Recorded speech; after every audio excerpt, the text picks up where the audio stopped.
Assalamualaikum warahmatullahi wabarakatuh. Saya dari kelompok 2 akan menjelaskan tentang financial modeling dari PT Kalbe Farma Tbk pada tahun 2020 sampai tahun 2023. Yang menjadi acuan dalam perhitungan ini adalah annual report dari tahun 2017 sampai 2019. Untuk langkah pertama, kita akan membuat balance sheet, yaitu kas, aset keuangan lancar lainnya, piutang usaha, persediaan, aktiva lancar lain. Itu tuh kita dapatkan dari annual report atau financial statement pada PT Kalbe Farma Tbk untuk tahun 2017 dan 2018 dan 2019. Aktiva lancar kita dapatkan yaitu jumlah dari kas sampai dengan aktiva lancar lainnya. Selanjutnya untuk aset tetap itu kita dapatkan dari annual report. Begitu juga dengan akumulasi penyusutan. Sedangkan aset tetap bersih yaitu jumlah dari aset tetap dan akumulasi penyusutan. Untuk aset tidak lancar lainnya kita dapatkan dari annual report. Aktiva tidak lancar itu tuh kita dapatkan dari jumlah dari aset tetap bersih dan aset tidak lancar lainnya, maka dapat angkanya segini. Begitu juga untuk tahun 2018 dan 2019. Selanjutnya yaitu tuh jumlah aktiva. Jumlah dari aktiva ini yaitu tuh jumlah dari aktiva lancar ditambah dengan aktiva tidak lancar, maka dapat angkanya segini. Begitu juga dengan tahun 2018 dan 2019. Selanjutnya untuk hutang usaha, hutang bank, dan hutang lancar lainnya itu tuh kita dapatkan juga dari annual report. Kewajiban lancar ini yaitu tuh jumlah dari hutang usaha, hutang bank, dan hutang lancar lainnya, maka dapat angkanya segini. Begitu juga dengan tahun 2018 dan 2019. Selanjutnya hutang bank jangka panjang dan kewajiban tidak lancar itu tuh kita dapatkan dari annual report juga.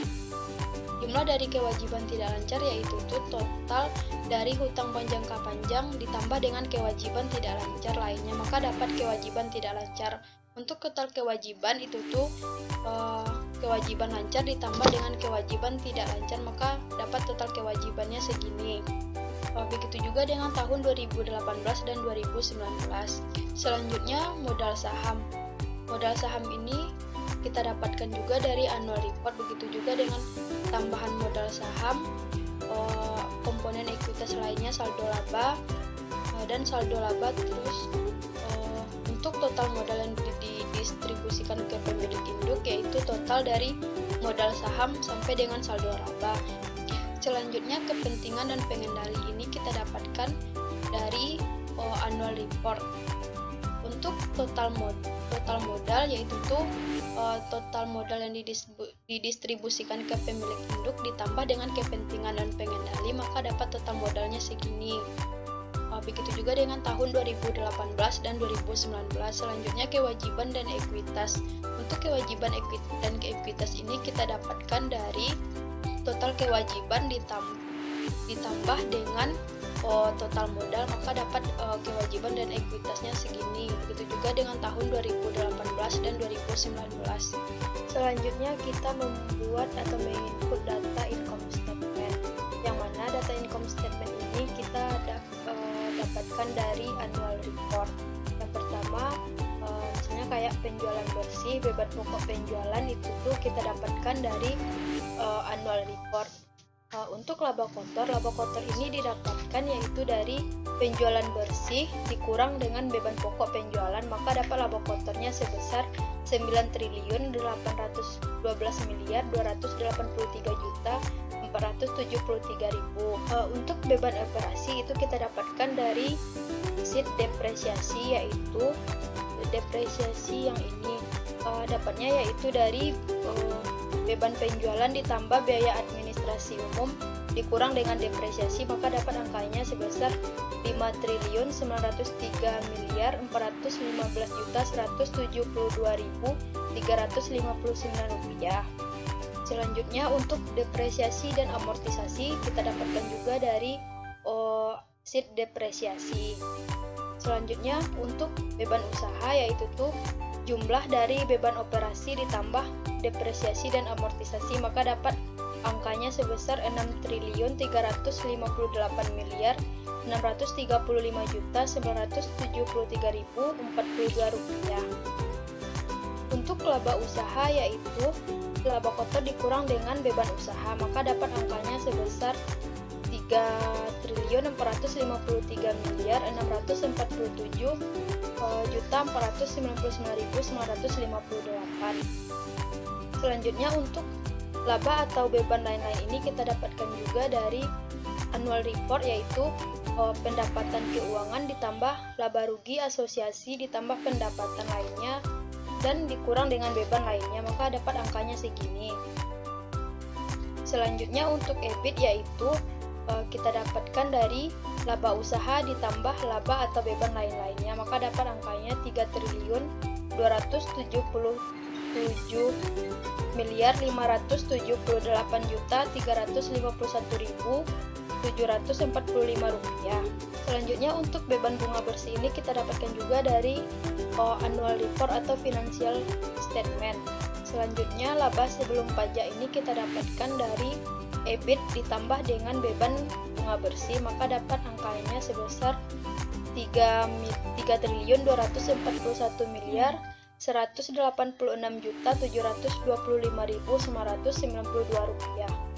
Untuk pajak pada laporan kita dapatkan juga dari annual report PT Kalbe Farma Tbk. Selanjutnya untuk laba bersih kita dapatkan dari laba sebelum pajak ditambah dengan pajak, maka dapat laba bersihnya sebesar 2.451.251.410.604 rupiah. Untuk pembayaran dividen ini kita dapatkan dari annual report dan atau financial statement pada laporan yaitu tahun 2017, 2018, dan 2019. Untuk laba usaha ini kita linkkan aja dari yang udah didapatkan di atas tadi, misalnya yang ini, maka dapat angkanya sebesar 3.467.499.958 rupiah. Begitu juga dengan depresiasi dan amortisasi kita linkkan juga dari yang kita cari di atas tadi.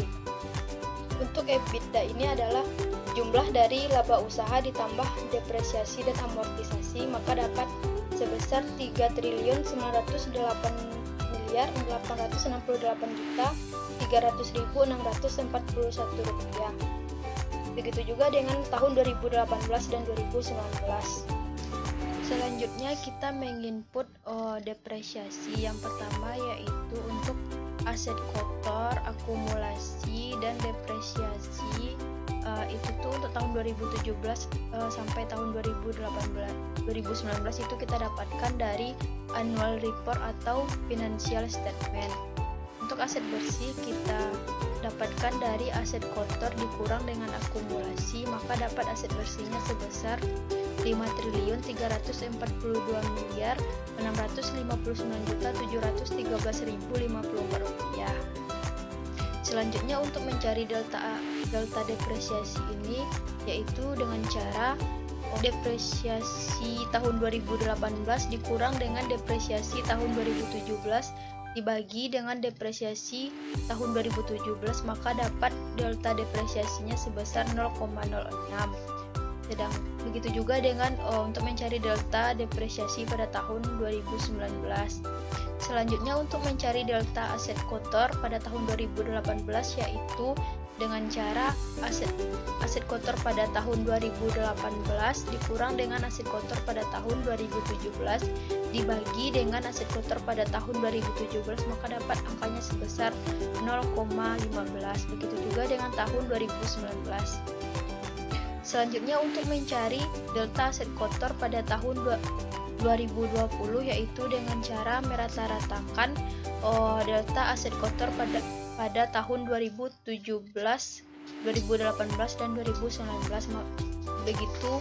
Begitupun selanjutnya pada tahun 2021 sampai tahun 2023. Selanjutnya untuk mencari aset kotor pada tahun 2020 yaitu dengan cara 1 ditambah delta aset kotor pada tahun 2020 1 ditambah 0,17 dikali dengan aset kotor pada tahun 2019, maka dapat angkanya sebesar 13.099.342.726.737 rupiah. Begitu juga dengan tahun 2021 sampai tahun 2023.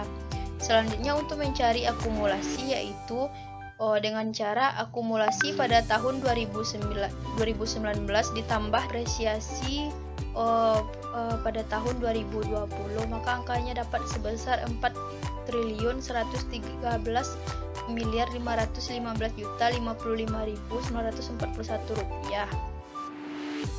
Selanjutnya untuk mencari aset bersih, yaitu dengan cara aset kotor pada tahun 2020 dikurang dengan akumulasi, maka dapat angkanya sebesar 8.928.827.670.796 rupiah.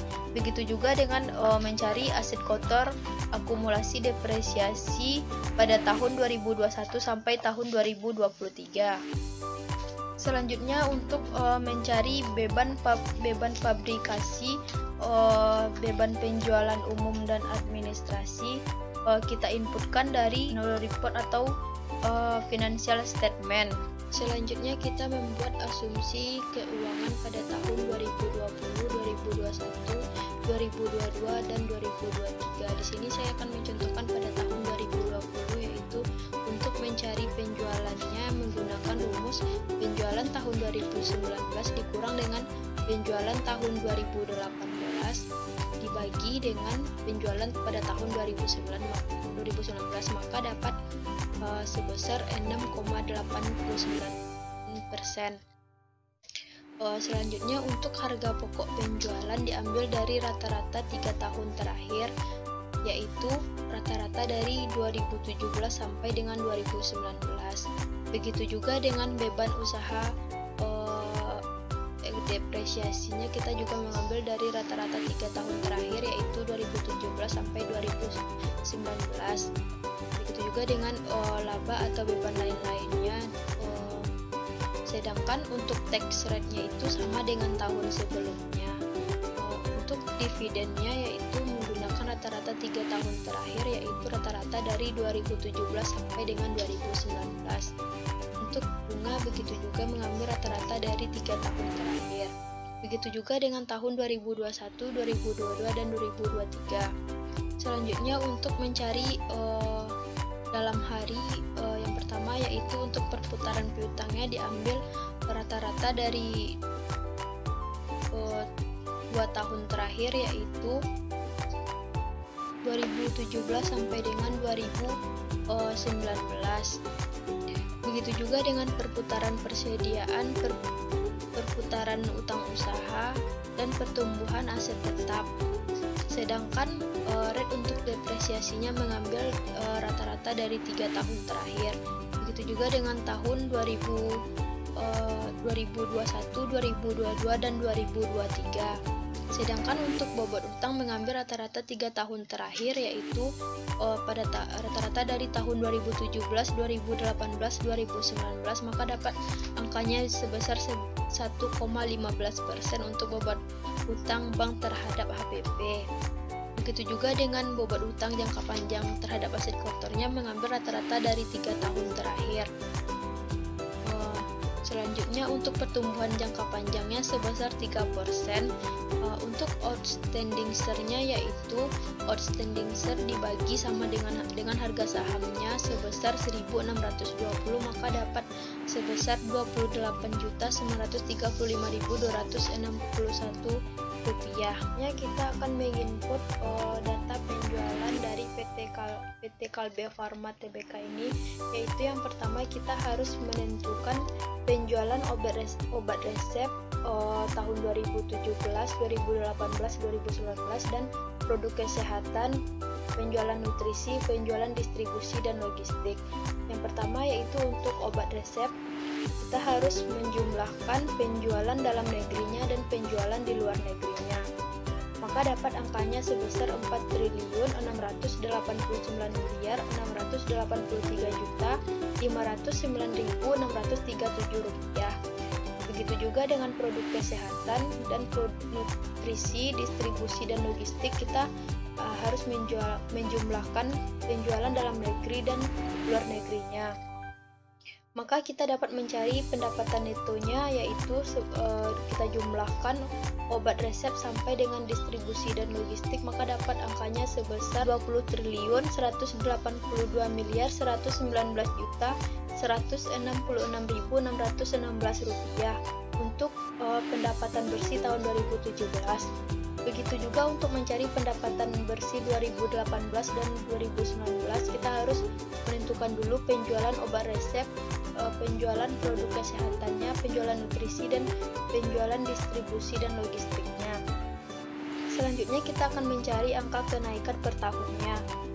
Di sini untuk tahun 2017 dikosongkan dikarenakan kita menginput dari data tahun sebelumnya, dan untuk data tahun 2016 kita tidak ada, maka dikosongkan saja. Selanjutnya yang untuk 2018 ini kita dapat dari obat resep tahun 2018 dikurang dengan obat resep tahun 2017 dibagi dengan obat resep tahun 2017, maka dapat angkanya sebesar 0,0282 kenaikannya per tahun pada tahun 2018. Begitu juga dengan produk kesehatan, nutrisi, distribusi, dan logistik untuk mencari angkanya. Dan 2019 sama juga dengan tahun 2018. Selanjutnya kita akan mencari rata-rata pada tahun 2020, 2021, 2022, dan 2023. Kita mengambilnya dari data 2 tahun sebelumnya. Misalnya untuk tahun 2020 kita mengambil rata-rata dari obat resep tahun 2018 dan obat resep tahun 2019, maka dapat rata-ratanya 0,0498. Begitu juga dengan tahun 2021, kita mengambil rata-rata dari tahun obat resep tahun 2019 dan 2020, maka dapat angkanya sebesar 0,0606. Begitu juga dengan tahun 2022, kita rata-ratakan untuk obat resepnya tahun 2020 dan 2021, maka dapat angkanya sebesar 0,0552. Begitu juga dengan untuk tahun 2023, kita rata-ratakan penjualan kenaikan per tahun obat resepnya tahun 2021 dan 2022, maka dapat untuk tahun 2023 sebesar 0,0579. Selanjutnya untuk mencari asumsi pada tahun 2020, 2021, 2022, dan 2023.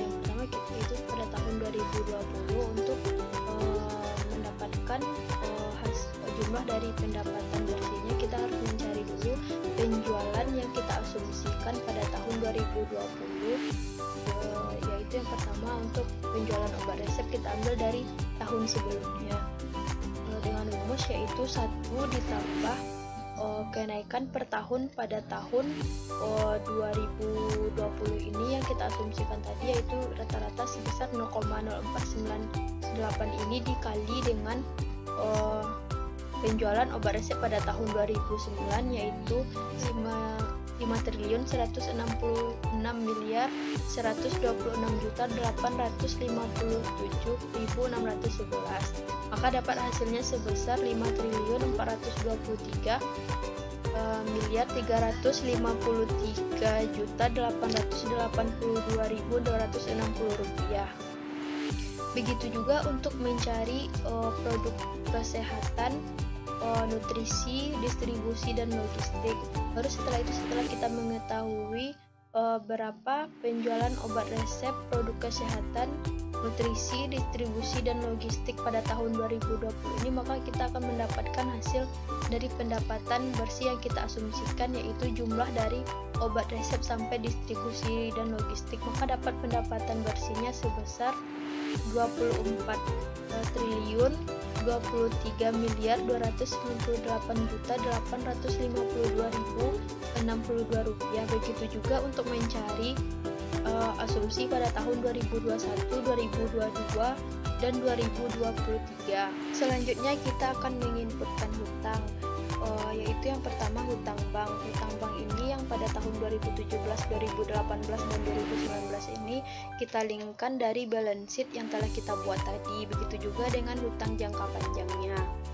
Selanjutnya untuk bunga yaitu hutang bank ditambah dengan hutang jangka panjang dikalikan dengan asumsi yang telah kita bahas tadi, ini yang bunga pada tahun 2017 yang ada pada asumsi, maka dapat angkanya sebesar 36.391.625.753 rupiah.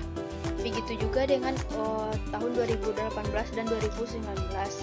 Selanjutnya untuk asumsi tahun 2020 hutang banknya yaitu kita ambil dari income statement pro forma pada kolom D7 dikalikan dengan asumsi yang ada pada kolom E19. Selanjutnya untuk hutang jangka panjangnya kita ambil dari depresiasinya yaitu yang tahun 2020 yang ada pada E5-nya yaitu sebesar 13.942.326.737 rupiah dikalikan dengan asumsi yang ada pada kolom E20. Untuk mencari bunganya yaitu hutang bank tahun 2020 ditambah dengan hutang jangka panjang tahun 2020 dan dikalikan dengan asumsi yang ada pada kolom bunga, maka dapat angkanya sebesar 53.434.196.071 rupiah. Begitu juga dengan cara mencari asumsi tahun 2021, 2022, dan 2023. Selanjutnya kita menginput income statement pro forma atau laporan laba rugi pro forma dalam ribuan rupiah. Yang pertama yaitu kita menginput penjualan bersih dari income statement pada kolom penjualan bersih, misalnya pada tahun 2018. Selanjutnya dengan beban pokok penjualan juga kita input dan kita linkkan dari income statement yang telah kita buat tadi. Untuk laba kotor itu tuh adalah penjualan bersih dikurang dengan beban pokok penjualan, maka dapat angkanya sebesar 9.947.925.793.543 rupiah. Untuk beban operasi kita juga melingkan dari income statement yang telah kita buat tadi, begitu juga dengan depresiasi dan amortisasi. Untuk beban adalah kita dapatkan angkanya dari jumlah beban operasi ditambah dengan depresiasi dan amortisasi, maka dapat angkanya sebesar 6.290.429.433.001 rupiah. Untuk laba usaha kita dapatkan dari laba kotor dikurang dengan beban, maka dapat angkanya sebesar 3.557.366.360.542 rupiah. Untuk laba atau beban lain-lain kita input dari income statement yang telah dijelaskan tadi. Untuk EBIT kita dapatkan dari jumlah laba usaha ditambah dengan laba atau beban lain-lain, maka dapat total angkanya sebesar ini. Untuk beban bunga bersih kita dapatkan juga dari income statement yang udah dijelaskan tadi. Untuk laba sebelum pajak yaitu jumlah dari EBIT ditambah dengan beban bunga bersih, maka dapat angkanya sebesar 3.399.669.021 rupiah. Untuk pajaknya kita inputkan juga dari income statement yang bagian pajaknya, misalnya tahun 2018 atau 2019. Selanjutnya untuk laba bersih ini kita dapatkan dari laba sebelum pajak ditambah dengan pajak, maka dapat angkanya sebesar 2.461.964.757 rupiah. Begitu juga dengan tahun 2019 untuk mencarinya. Selanjutnya untuk tahun 2020, 2021, 2022 dan 2023 Itu tuh kita dapatkan dari penjualan bersihnya atau penjualan netto yang kita cari tadi pada sales sebesar ini 24.238.852.852 rupiah. Begitu juga dengan tahun 2021, 2022 dan 2023. Kan pokok penjualan dari penjualan bersih tahun 2020 dikali dengan asumsi yang ada pada beban usaha ini yang pada tahun 2020-nya, maka dapat angkanya sebesar 12.877.171.805 rupiah. Begitu juga dengan tahun 2021, 2022 dan 2023. Selanjutnya untuk mencari laba kotor pada tahun 2020 itu penjualan bersih dikurang dengan beban pokok penjualan, maka dapat angkanya sebesar 11.421.680.257 rupiah. Untuk beban operasi yaitu kita dapatkan dari penjualan bersih tahun 2020 dikali dengan asumsi pada sheet beban usaha, maka dapat angkanya sebesar ini. Begitu juga dengan depresiasi dan amortisasi. Untuk mencari beban kita jumlahkan yang beban operasi dan depresiasi dan amortisasi, maka dapat jumlah beban tahun 2020 sebesar 7.342.342.430.037 rupiah. Untuk laba usaha kita kurang laba kotor dikurang dengan beban, maka dapat hasilnya sebesar 4.139.250.219 rupiah. Untuk laba atau beban lain-lain ini, penjualan bersih tahun 2020 kita kalikan dengan asumsi yang telah dibahas tadi. Untuk mencari EBIT yaitu laba usaha ditambah dengan laba atau beban lain-lain pada tahun 2020. Selanjutnya untuk mencari beban bunga bersih ini kita dapatkan dari sheet ini pada kolom yang ada di kolom bunga ini yang pada tahun 2020. Selanjutnya untuk laba sebelum pajak ini kita dapatkan dari EBIT ditambah beban bunga bersih, maka dapat angkanya sebesar 3.384.69197 rupiah. Untuk pajak kita dapatkan dari laba sebelum pajak tahun 2020 ini dikalikan dengan asumsi tadi. Untuk laba bersih yaitu laba sebelum pajak ditambah dengan pajak. Begitu juga dengan untuk mencari laba kotor, beban, laba usaha, EBIT, dan laba sebelum pajak, laba bersih pada tahun 2021, 2022 dan 2023. Selanjutnya kita membuat balance sheet pro forma dalam ribuan rupiah. Yang pertama untuk tahun 2018 dan 2019 ini kita linkkan dari balance sheet yang telah kita buat tadi. Selanjutnya untuk asumsi tahun 2020 kita dapatkan dari cash flow yang telah dijelaskan tadi. Begitu juga dengan tahun 2021 sampai dengan tahun 2023. Selanjutnya untuk aset keuangan lancar lainnya itu kita dapatkan dari rata-rata 2 tahun sebelumnya, yaitu rata-rata dari jumlah tahun 2018 dan 2019 ini. Maka dapat angkanya sebesar 187.875.888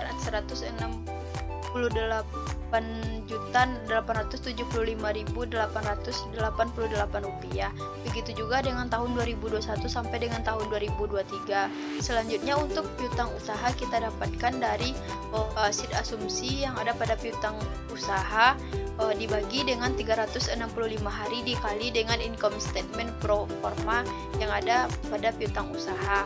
Selanjutnya untuk mencari persediaan yaitu kita cari pada sheet asumsi dibagi dengan 365 hari dikali dengan income statement pro forma, maka dapat angkanya sebesar 3.900.600.511.073 rupiah. Selanjutnya untuk mencari aktiva lancar lainnya, kita asumsikan sama dengan tahun sebelumnya, maka kita ambil pada tahun 2019, begitu juga dengan tahun 2021 sampai dengan tahun 2023. Selanjutnya untuk mencari aktiva lancar yaitu jumlah dari kas dan setara kas sampai dengan aktiva lancar lainnya, maka dapat angkanya sebesar 11.959.519.219.134 rupiah. Selanjutnya untuk mencari aktiva tetap bersih ini kita linkkan dari depresiasi. Untuk aset tidak lancar lain ini kita rata-ratakan pada tahun 2018 dan 2019, maka dapat angkanya sebesar 1.310.518.899.722 rupiah. Untuk aktiva tidak lancar kita jumlahkan aktiva tetap bersih ditambah dengan aset tidak lancar lain, maka dapat angkanya sebesar ini. Mencari aktivanya yaitu dengan cara aktiva lancar di tahun 2020 ditambah dengan aktiva tidak lancar, maka dapat angkanya sebesar 21.942.789.651 rupiah.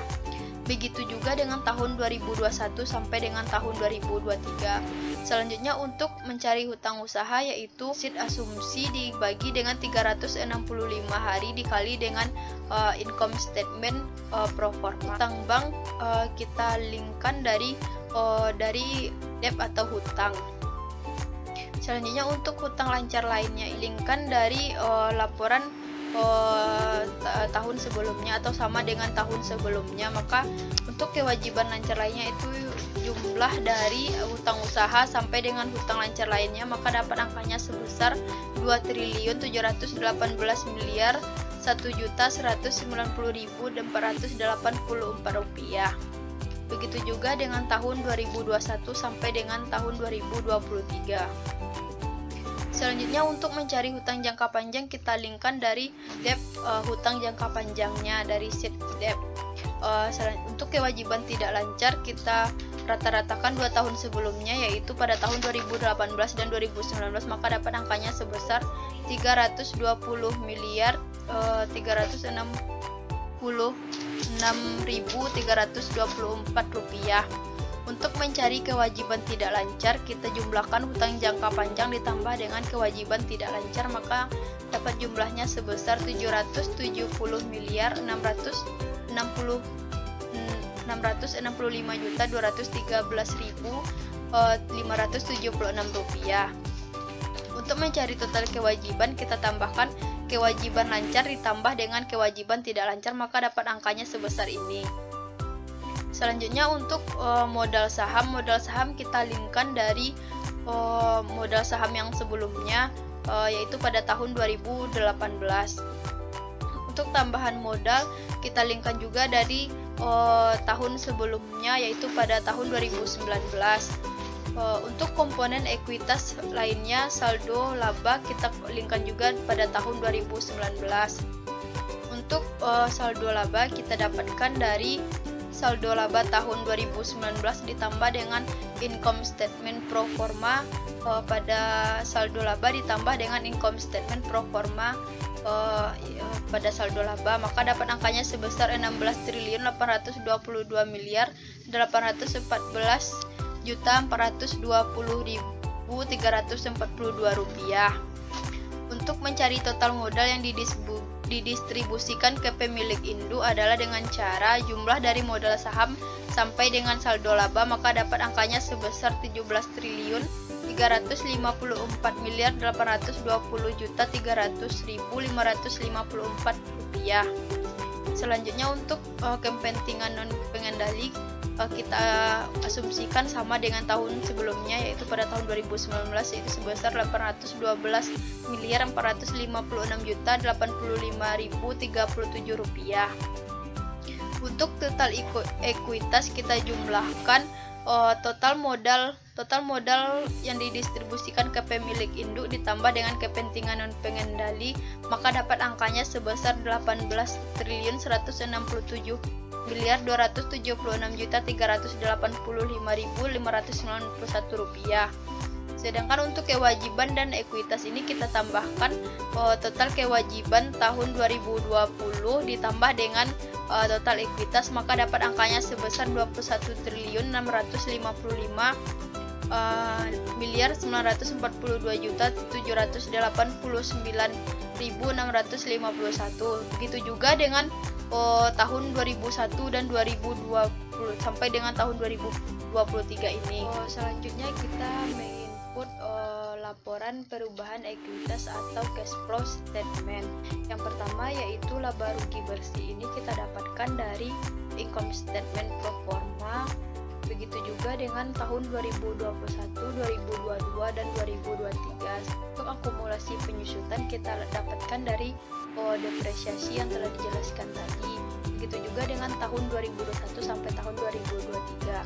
Selanjutnya perubahan modal kerja ini kita dapatkan dari balance sheet pro forma. Begitu juga dengan tahun 2021, 2022 dan 2023 kita dapatkan dari balance sheet pro forma.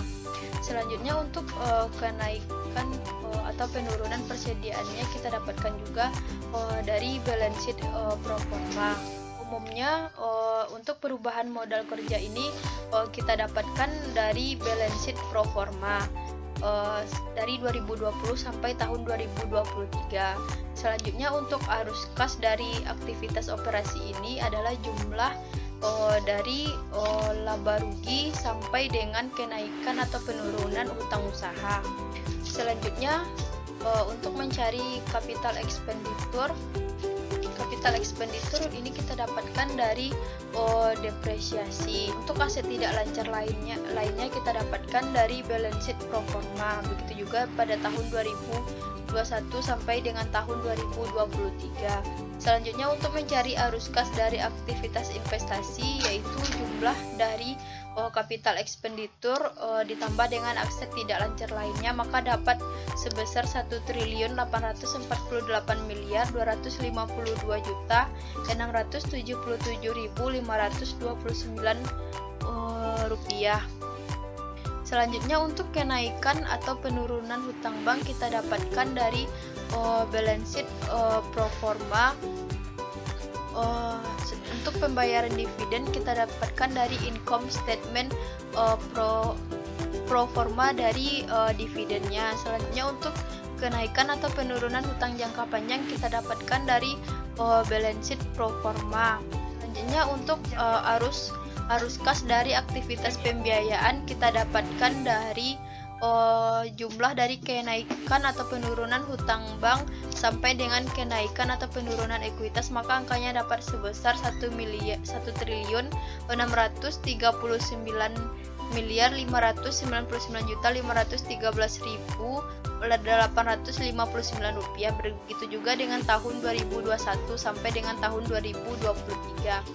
Selanjutnya untuk perubahan arus kas ini kita dapatkan arus kas dari aktivitas operasi ditambah dengan arus kas dari aktivitas investasi ditambah dengan arus kas dari aktivitas pembiayaan.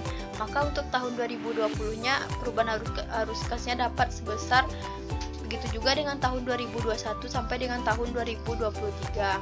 Selanjutnya untuk kas awal kita linkkan dari balance sheet pro forma. Untuk kas akhir kita dapatkan dari perubahan arus kas ditambah dengan kas awal, maka dapat sebesar 2.835.490.406.447 rupiah. Begitu juga dengan tahun 2021 sampai dengan tahun 2023.